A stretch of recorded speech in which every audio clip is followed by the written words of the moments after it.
बिस्मिल्लाहिर्रहमानिर्रहीम। अस्सलाम वालेकुम व्यूअर्स। अगर आपकी भी स्किन के ऊपर बहुत ज़्यादा कालापन आ चुका है, आजकल चूँकि गर्मी भी है, गर्मी हो या सर्दी में भी हमारी स्किन के ऊपर सन टैन हो जाता है, और गर्मी हो तो हमारी धूप की वजह से हमारी जो स्किन है झुलस जाती है और उसके ऊपर कालापन आ जाता है। एक बहुत ही शानदार सा आपको टोटका बताने जा रही हूँ, जिसको यूज़ करने से आपकी स्किन जो है फेयर भी होगी और आपकी स्किन जो है वो वन टोन में भी आएगी। सबसे पहले आपने इधर लेना है लेमन का पाउडर। अगर आपके पास लेमन का पाउडर नहीं है तो आप पंसार शॉप से लेमन के जो इस टाइप के होते हैं, हॉल होते हैं, ड्राइड हॉल होते हैं, वो ले लें और उसको ग्राइंड कर लें तो हमारे पास ये बहुत ज़्यादा लेमन का जो पाउडर है वो आ जाएगा। लेमन पील पाउडर, इवन लेमन पील पाउडर है ये।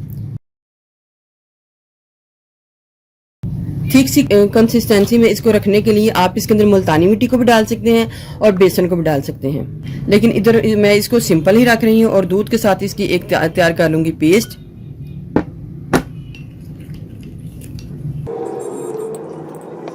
अच्छा, पेस्ट तैयार करने के बाद आपने अपने चेहरे के ऊपर इसको लेप करना है और तकरीबन 15 से 20 मिनट बाद नॉर्मल पानी से धो लेना है। एक तरीका तो ये हो गया। दूसरा तरीका ये है कि आपने इसको रनी कंसिस्टेंसी में रख लेना है।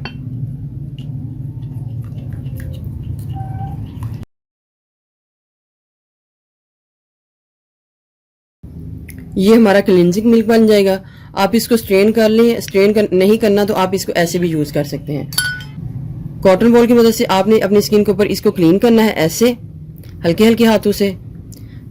एक तो तरीका ये है ना मास्क की सूरत में, दूसरा तरीका ये है कि आप इसको इस तरीके से भी यूज़ कर सकते हैं। क्लीन कर लें, रात के टाइम आपने करना है, और फिर रात के टाइम करने के बाद आपने इसको 20 से 25 मिनट बाद वॉश करके फिर सोना है। इसको ओवरनाइट के लिए लगा नहीं रहने देना, ठीक है।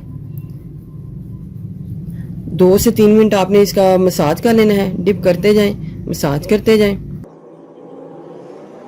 मसाज करने के बाद आप 20 से 25 मिनट बाद नॉर्मल पानी से धो लेना है, तो आपको इसके बहुत अच्छे रिजल्ट्स मिलेंगे, जो रिजल्ट्स देके आप यकीनन बहुत ज़्यादा खुश हो जाएंगे।